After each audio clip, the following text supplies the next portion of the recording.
last year when everything was in bloom and I needed to take a few Claritin. And we saw what you do. And I think what you really do is so impressive. Tell everybody about your family and your business, because I just was impressed by it. But where all of these flowers, these beautiful flowers we see everywhere in our community, they come from a place like where you are growing them out there near Glenelg, right? Yeah, absolutely. We're a family business working with my father and my brother and sister and cousins and everybody. And we've been growing flowers here for just about 55 years now, believe it or not. Started after I graduated from Towson. I've been doing it ever since. Well, I mean, in growing, I went out to see what you do. And look, I think everyone has owned a plant or has planted a tomato bush or a marigold when they were a kid, or a sunflower, whatever, and just trying to keep one plant alive. My wife literally has plants here. She's got a spider plant that came into our marriage. We've been married 16 and a half years, So, plants live forever if they're tended like anything else, right? But you have tens of thousands, more than you can count, plants of all kinds, all colors, kind of like what we have. What are these purple plants that you send to me with the baby's breath that you use in the Sporticulture brand for the Ravens flowers? Well, that is, we do a little annual combo there. It's an Angelonia, which is kind of the upright. I've got some purple Calibrachoa in there as well. Are these like daisies? They look like daisies, these purple guys here. What is that thing? Let's see, the purple one there. I don't know. It's got like a little yellow center in it. I don't know what it is. Yeah, that's Calibrachoa. They're called Callies or Calibrachoa. I don't know how to spell They're like little baby. They're little, like they're smaller petunias. All right, fair enough. Well, they smell nice, but this isn't all you have. You do these for every team. So give everybody the background, because I'm holding the Ravens one, and you do all sorts of stuff. You're doing lava lamps now.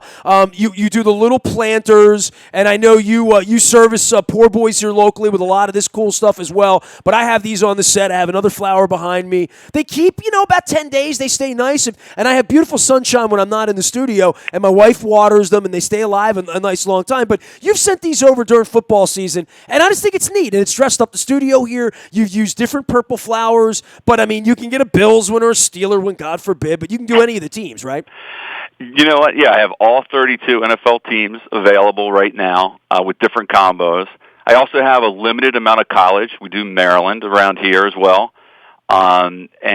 It's just something that started. It's an idea I had when I graduated from college that I'd like to license NFL flowers, and I was able to do it. It's as simple as that. We were able to connect with the right people, and work with the NFL. And the NFL is really excited about it. They love the idea of trying to mix the two. It's something they haven't ever really worked on before. Let's say somebody's a Kyler Murray fan and has an Arizona Cardinals friend, and they want to just hit Sporticulture, say, I want to send an Arizona Cardinals plant to my friend in, I don't know, Columbus, Ohio.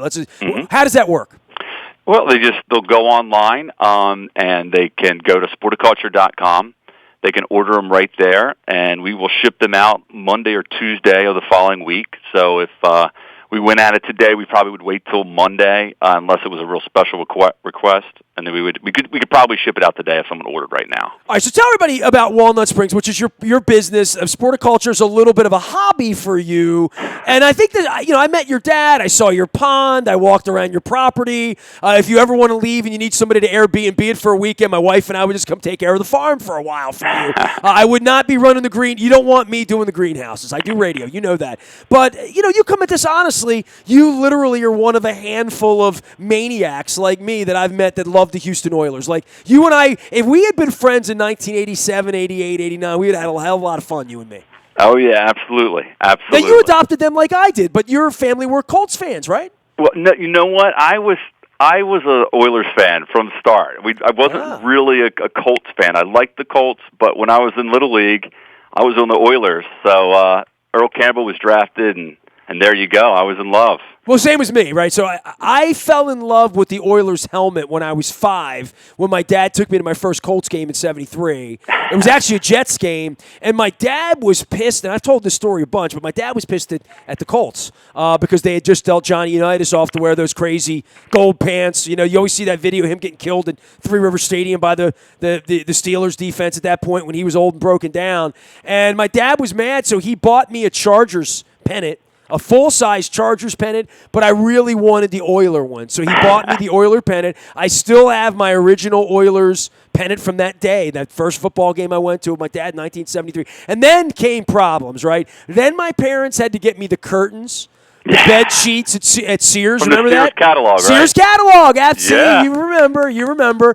And then my father, and this wasn't a distant relative, this was a relative. My dad was from Scranton, Pennsylvania. One of his nephews went off to Galveston, Texas to work in the oil business, leaving the coal mines for the oil mines, right?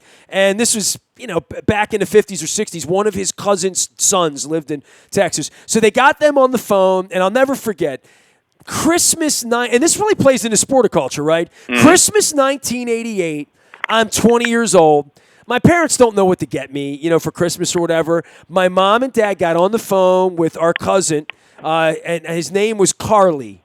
Carly Robacker was his name, and he lived in Galveston, Texas, and my parents got them to send an Oiler hat, an Oiler shirt, and maybe like some stickers or something. You know what I mean? Like something to put in a box under the Christmas tree in 1988 where there was nowhere you could go to buy Houston Oilers stuff at the mall in 1988. Absolutely not. Right? So this being an Oiler fan. So my parents did this, and I guess this is a nice little plug for your business and what you do is that you're so inspired and love the Oilers stuff and probably had the same problems I had trying to find an Earl Campbell jersey in 1980 that did not exist. I did find in the Sears outlet store on Merritt Boulevard, 1979, because I know we're in 80, I had a Houston Oiler ski hat with the Oiler logo, red here, baby blue, and then the pom-pom up top. And that was the only piece of Oiler anything I had for years and years. Funny. Yeah. I mean, I got things from, there was a place in Laurel called Sears Surplus. Okay. And my mom would find something now and then, just a random Houston Oiler thing. And really, the best thing I have is one time I wrote a letter to Earl Campbell when he was a rookie, and just told him everything I thought about him. And he sent me back an autograph on a lined piece of paper, like nothing special, wasn't a picture, a lined piece of paper, and I think he had a couple stickers in it. You still have it? Oh, yeah, absolutely. Next time I'm out and bring my wife out to see your flowers, I want to take a picture with the Earl Campbell autograph. I met Earl Campbell for the first time. I've been in a room with him 2 or 3 times. I met him for the first time on an icy night in Dallas at the Super Bowl about 8 years ago. And it was at a House of Blues, and Jerry Jones was there, and I talked to Jerry. I know Jerry a little bit. I talked to him for a minute, and he was freaked out because the storm was, screwing up his Super Bowl. And this was the Tuesday before. It was a media party. And it was a Tuesday before the Super Bowl. There's nobody, and Dallas is shut down. It's a sheet of ice. It's all we can do to get the buses the 12 blocks through Dallas. We're literally 3 blocks from where Kennedy was shot to go to this House of Blues. And I go in, and there's Earl Campbell, resplendent in his silver hair and silver beard, Yeah. And he was sitting on the couch, and I went up to him. And this is when the cameras in your phone sucked, right? Really. Right. I had a first-generation bad lighting camera. Didn't have flashlights on him or anything, right? And the lighting was terrible, and he's this dark-skinned African-American man, But the only thing you can see is all the graininess of the silver beard. I mean, it looks like Earl Campbell, but it's not a great picture. It's a bad sort of postcard kind of picture. And I said to him, Mr. Campbell, I'm your biggest fan. I've done sports radio 25 years. I was a big Oiler fan. Love you, Blue. I just, can I take a picture with you? I'm like, sure. I'm like, where do you want me to sit? He's like, just sit on my lap, man. And I sat on Earl Campbell's lap like he was Santa Claus. Because he couldn't get up. I mean, his hips, his knees. Then he couldn't. No. He can't get up, right? Yeah. And I sat on Earl Campbell's lap and took a picture with Earl. That is fantastic. So that's still. By the way, did you see my segment from the Super Bowl with Billy White Shoes Johnson? I don't know if I did or didn't. You need to do that. I know. I remember seeing Billy White shoes on something, but I don't recall. It was with me, and he taught me. Oh yeah, absolutely. No, of course I saw that. He taught me how to dance. He taught me how to dance, and when my wife saw I had Billy White shoes, I said, that's Billy White Shoes Johnson. I want him. My wife went over to him and got him for me, brought him over, and I did the day. There's nothing like being a fan like that as a kid, right? Dan Pastorini's in my phone. That's great. We're friends, and when I'm in Houston, we try to get together. Well, that's the original celebration was Billy White Shoes doing his legs. I mean, I did it all the time, and it's great to see the NFL kind of letting that happen again, because that's what lets kids love the players and the sport. And that's why they want to order your flowers and your lava lamps and all that stuff. Give me the adjunct on the lava lamps and the other planters, because, look, you're a flower guy, right? So putting a flower in a vase is what you do, right? And putting it in a Raven wrap and shipping it and delivery, that's what you do. But the other stuff is also, look, there's a million ways to get swag, right? But, I mean, you're trying to position this around the flowers, literally. Yes. Yeah, that's exactly it. So we just have some fun products that we're just trying to bring out that they think there's an opportunity. So obviously the little ceramic helmets with we can have them empty. You can put them on your desk. You can have with a faux succulent in it, which is what you have. We also can put a live cactus in there as well. By the way, you sent us a little cactus thing, and I'm worried about it getting my fingers, man. Yeah, no, right. Yeah, I did. Yeah, that one's definitely. Send me a Venus flytrap or something in there. Keep the gnats out. But and you can do whatever you want, of course. But we just thought it was some kind of fun. It would make it kind of a tough guy so you have it on your desk. It's a tough guy type of product there. All right, so you're sitting around all weekend watching the draft like everybody else. You're all geeked up, right? I mean, this is sort of like our spring Super Bowl, right? Maybe take a couple days, figure it all out, sort it all out, see who our new players are going to be. It's a little bit like Christmas. Just want to remind everybody, if you want to order these flowers, order the lava lamps, any of that stuff. Court's my buddy. He has a beautiful nursery. You ought to do tours of your nursery, man. I would have paid $10 just to see the nursery with a parting plant, because it really is amazing what you can. You in 2 minutes just express like your family and your love of flowers and how you keep these flowers alive and what an incredible. I was just amazed at the operation. I know you're amazed by me doing radio, right? Like people don't do radio. They go, oh, radio, it's sexy. Can I come see the studio? And for me, I'm seeing you keep these thousands of plants alive, and I'm thinking to myself, wow, this is a job. This is a real operation you have out of Walnut Springs. Yeah, we have a family here. We have employees that have been here for extremely long time, and it's their family. And so it's like football, man. I'm telling you, as we get for Mother's Day is the big push. Sure. And, we all get together. It's a ton of teamwork. We're watering the flowers. We're picking them for delivery. We're shipping them out. We're delivering them all over the region. And we're working long hours, but we're working together, and it's a common goal. Basically, starting in January, we fill all the greenhouses up, and the goal is by the end of by June 15th, we want all the greenhouses empty. So we all understand the goal, and we work real hard. And we all love the flowers. You walk in, you smell them; they're beautiful. And I think the neatest thing about it is, after we're done, when we go visit places throughout the Baltimore region, we'll see an office building or a government building with flowers in front of it. And you're like, oh, yeah, those are ours. And when the kids were little, they'd be like, look, there's Daddy's flowers.